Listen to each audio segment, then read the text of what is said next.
الرحمن الرحیم باب ما جاء فی فضل التامین۔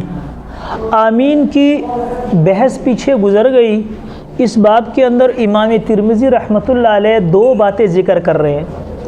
ایک تو آمین کی فضیلت کیا ہے، نمبر دو یہ جو آمین کی فضیلت ہے وہ تو حدیث میں آتا ہے کہ آپ علیہ الصلوۃ والسلام نے فرمایا، ابو ہریرہ رضی اللہ تعالیٰ عنہ اس کے راوی ہیں کہ آپ علیہ السلام نے فرمایا اذا امن الایمان امام فامنوا فانه من وافق تامینہ تامین الملائکۃ غفر له ما تقدم من ذنبہ، کہ جب امام صاحب آمین کہیں تو تم بھی آمین کہو۔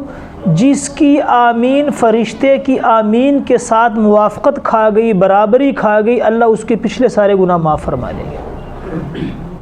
یہ حدیث ہے۔ اب بڑے دو امام اور چھوٹے دو اماموں میں یہاں پر بھی تھوڑا اختلاف ہے۔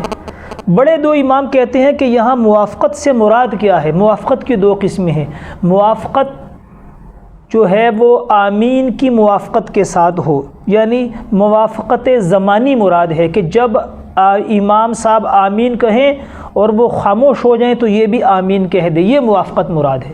اور اس صورت میں بڑے دو اماموں کا منشا اور مقصد یہ ہے کہ متوجہ رہے آدمی، کیونکہ دیکھیں فرشتے کوئی انسان نہیں ہے، ان کو کوئی مشغولیت نہیں ہے، فرشتے متوجہ رہتے ہیں۔ جب امام صاحب نے کہا نا وَلَضَّالِّينَ تو فرشتے فوراً آمین کہہ دیتے، کیوں؟ ان کو کوئی توجہ نہیں۔ انسان چونکہ کاموں سے نکل کے آتے ہیں، ضروریات لگی ہوئی ہوتی ہیں، یہ اکثر غافل رہتے ہیں، تو یہاں سے بڑے دو امام کہتے ہیں کہ موافقت ہو، مطلب یہ توجہ رہے، متوجہ رہے، جیسے امام صاحب کہے وَلَضَّالِّينَ یہ فوراً آمین کہہ دے، یہ موافقت مراد ہے۔ تو جس کی یہ موافقت ہو گئی اس کے تو گناہ معاف، اور جو اس موافقت سے غافل رہا اس کے کوئی گناہ معاف نہیں۔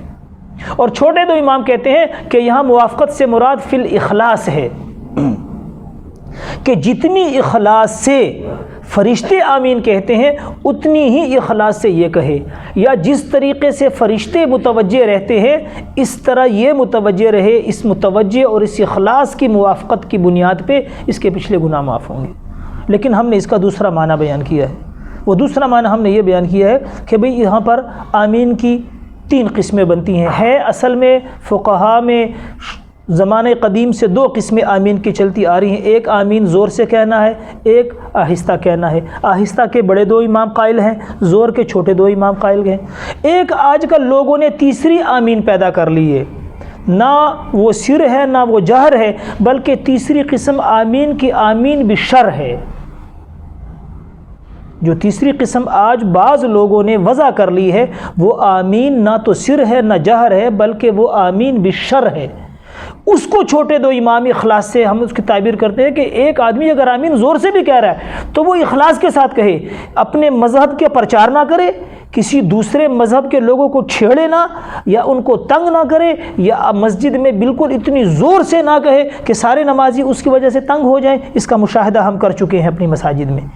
تو اگر یہ شر کی وجہ سے کہہ رہا ہے، چھیڑنے کی وجہ سے کہہ رہا ہے، تنگ کرنے کی وجہ سے کہہ رہا ہے، اس کا اخلاص نہیں ہے، اس کو اس آمین پہ کچھ نہیں ملے گا۔ تو آمین بالشر کدھر بھی نہیں ہے۔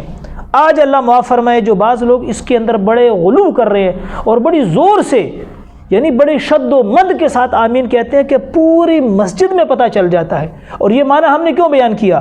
یہ کوئی ہماری عقلی خرافات نہیں ہے، ہمارے بڑوں نے یہ معنی بڑے غور سے کیا ہے کہ دیکھو یہ کہتے ہیں کہ بھئی امام جب آمین کہے تو مقتدی بھی کیا کرے، اخلاص کا تقاضا یہ ہے۔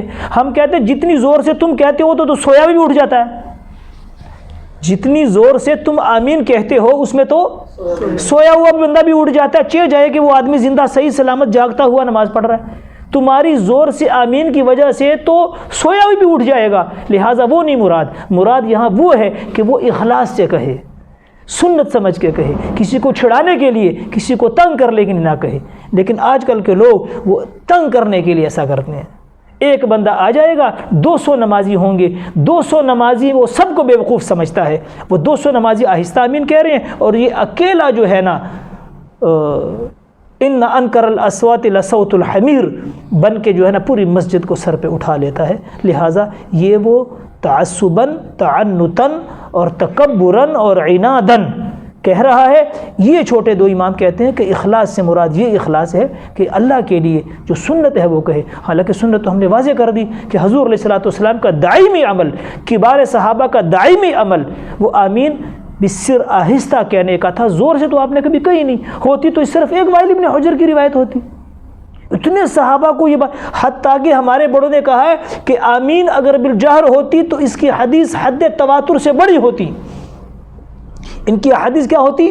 حد تواتر سے بڑی ہوتی، حالانکہ اس باب میں وائل ابن حجر کے علاوہ کوئی صریح صحیح روایت نہیں ہے کہ جو اس بات پہ دلالت کرے کہ تابعی صحابہ اور حضور زور سے آمین کہتے۔ اور وہ بھی جو وائل ابن حجر کی ہم نے بتا دیا کہ وہ خود کہتے ہیں کہ حضور علیہ السلام نے میری تعلیم کے لیے ایسے کہا، اور وہ بھی 20 نمازوں میں 3 مرتبہ، جو یہ کہتے وغیرہ ہم تو کہتے کہ ایک ہی نماز رکعت میں 3 مرتبہ کہا۔ تو بھئی آمین آہستہ کہنا، اب اس بات میں کوئی اختلاف نہیں، کہا حضور نے زور سے کہی ہے لیکن تعلیماً، لیکن معمول آپ کا آہستہ کہنے کا تھا۔ لیکن یہ جو شر والی آمین ہے اس کا کوئی بھی قائل نہیں ہے، کوئی امام اس کا قائل۔ وما علینا الا البلاغ۔